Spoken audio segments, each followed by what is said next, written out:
Queridos amigos, nos da mucho gusto saludarles. Mi nombre es Danilo Obando y vamos a iniciar en esta ocasión nuestro comentario sobre la carta del apóstol Judas.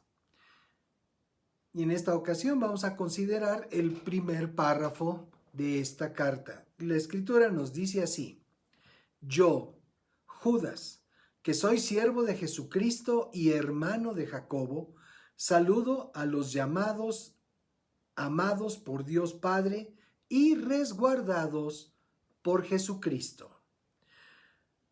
A la manera que Pablo lo hacía, Judas se da a conocer al inicio de su carta por su nombre.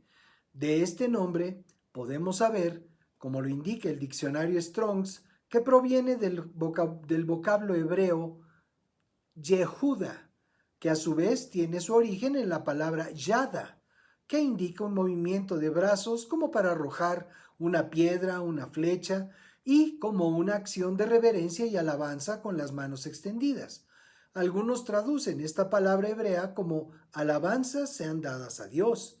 Otras fuentes señalan que su significado es agradecido al Señor.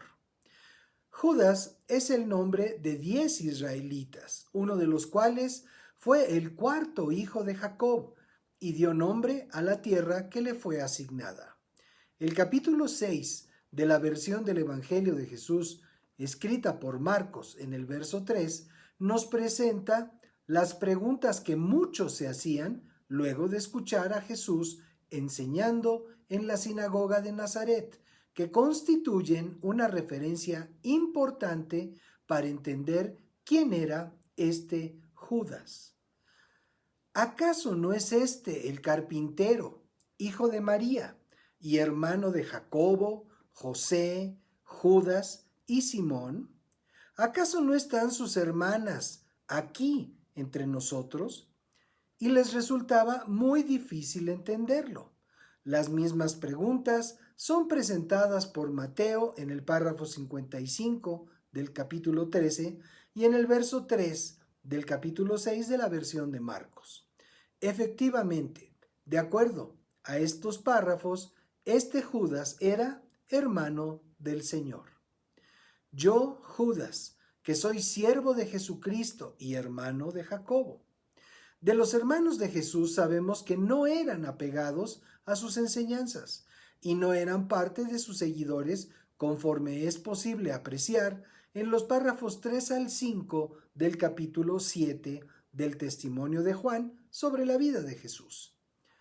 Sus hermanos le dijeron: Sal de aquí y vete a Judea, para que también tus discípulos vean las obras que haces, porque ninguno que procura darse a conocer hace algo en secreto.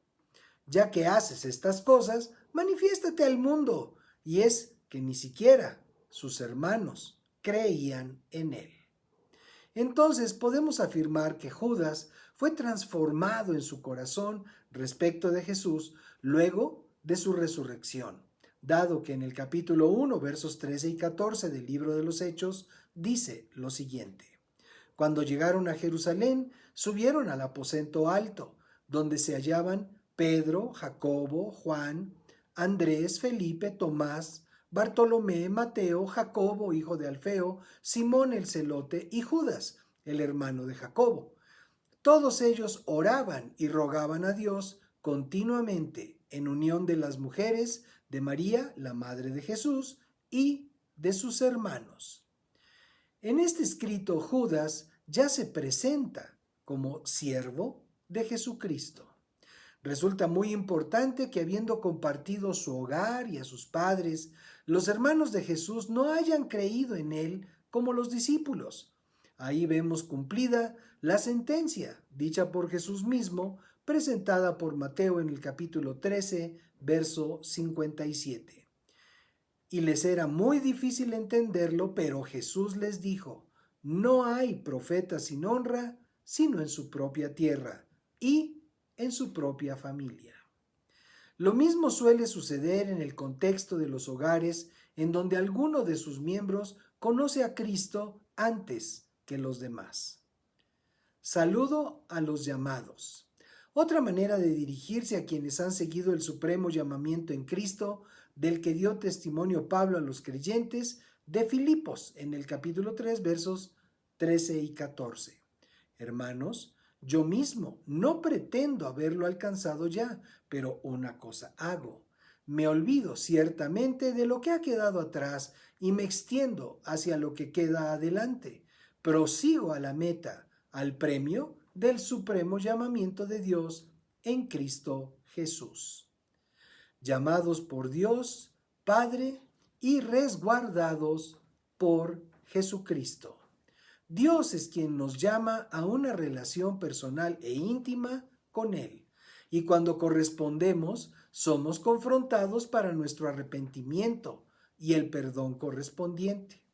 En otras versiones, este llamados se expresa como santificados por Dios, que implica que Dios mismo nos ha separado para Él. Y resguardados por Jesucristo. Aquí la idea de resguardar es proteger, vigilar y evitar un extravío. ¡Qué privilegio saber que hemos sido apartados por Dios y protegidos por Cristo!